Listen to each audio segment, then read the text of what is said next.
مالکن ہلکی ہلکی قدموں سے کچن میں داخل ہوئی۔ ارجن کرسی پر بیٹھا تھا، خاموش اور سوچوں میں گم۔ جیسے ہی وہ اندر آئیں، نرمی سے بولیں، ارجن آج گھر میں کوئی نہیں ہے۔ یہ کہہ کر انہوں نے اپنا دوپٹہ ٹیبل پر رکھ دیا۔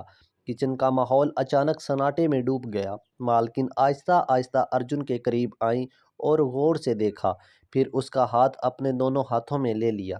ارجن بالکل خاموش کھڑا رہا، نہ کچھ بولا نہ کچھ کیا۔ مالکن اور قریب آنے کی کوشش کرنے لگی اور ارجن بھی بے اختیار ایک قدم آگے بڑھا۔ اچانک گھر کی کام والی کچن میں داخل ہو گئی۔ مالکن فوراً ہوش میں آئی، جلدی سے دوپٹہ اٹھایا اور بغیر کچھ کہے باہر نکل گئی۔ کچن میں پھر سے خاموشی چھا گئی۔ مالکن اپنے کمرے میں اکیلی بیٹھی تھی، ذہن میں وہی بات گھوم رہی تھی۔ وہ خود سے سوچ رہی تھی کہ ہر بار کچھ نہ کچھ ہو جاتا ہے، مجھے کبھی پورا موقع کیوں نہیں ملتا؟ دروازہ کھلا اور مالکن کی بیٹی کمرے میں آئی۔ وہ بولی، ماما آپ کو یاد ہے نا، آج خالہ کے گھر جانا ہے، ان کی بیٹی کی سالگرہ ہے۔ یہ سن کر مالکن کے ذہن میں اچانک ایک خیال آیا۔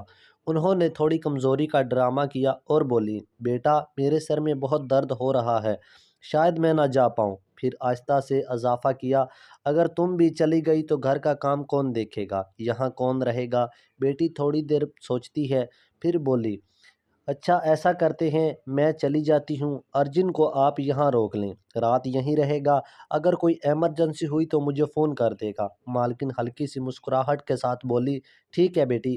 اتنی دیر میں ارجن کمرے میں داخل ہوا۔ بیٹی نے فوراً کہا، آج تم یہیں رکو گے، مالکن کی طبیعت ٹھیک نہیں، صبح چلے جانا اور صبح کی چھٹی بھی کر لینا۔ میں جاتے جاتے تمہاری ماما کو بتا دوں گی کہ مالکن کی طبیعت خراب ہے، اس لیے تم رات یہیں رہ رہے ہو۔ یہ کہہ کر بیٹی گھر سے نکل گئی۔ دروازہ بند ہوا اور مالکن دل ہی دل میں خوش ہوئی۔ وہ سوچ رہی تھی، آج رات گھر میں کوئی نہیں ہوگا، اب مجھے پورا موقع مل جائے گا۔ رات آہستہ آہستہ گہری ہوتی گئی۔ گھر بالکل خاموش تھا، کوئی آواز نہیں، کوئی حرکت نہیں۔ مالکن اپنے کمرے میں لیٹی، دل کی دھڑکنیں تیز۔ آج وہ موقع آ گیا تھا جس کا وہ کب سے انتظار کر رہی تھی۔ انہوں نے آہستہ سے آواز دی، ارجن، ارجن ذرا یہاں آؤ۔ ارجن جو حال میں صوفہ پر لیٹا تھا، اٹھا اور کمرے کی طرف آیا۔ دروازہ کھلا دیکھ کر وہ ہچکچایا، لیکن مالکن نے دوبارہ بلایا، اندر آ جاؤ، ڈرو مت۔ ارجن اندر آیا اور سر جھکائے کھڑا ہو گیا۔ مالکن بستر سے اٹھی، رات کے نرم کپڑوں میں لپٹی ہوئی، کمرے کی مدھم روشنی ان کے چہرے پر پڑ رہی تھی۔ وہ آہستہ سے ارجن کے پاس آئی، اس کا چہرہ اپنے ہاتھوں میں لیا اور بولی، اتنے دنوں سے جو بات دل میں ہے آج کہہ دوں۔ ارجن کی سانسیں تیز ہو گئی، لیکن وہ خاموش رہا۔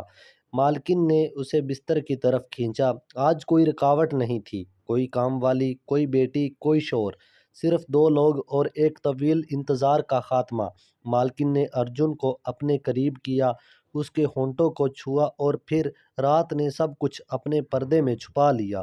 صبح ہوئی تو گھر میں پھر سے خاموشی تھی۔ ارجن چپکے سے نکل گیا اور مالکن بستر پر لیٹی مسکرا رہی تھی۔ دل میں ایک تسکین تھی اور ایک نیا راز جو اب صرف ان دو لوگوں کے درمیان تھا۔ تو دوستو، کیسی لگی آپ کو یہ کہانی؟ ایسی اور مزید دلچسپ ویڈیوز دیکھنے کے لیے سبسکرائب کریں مائی YouTube channel mystery for ever.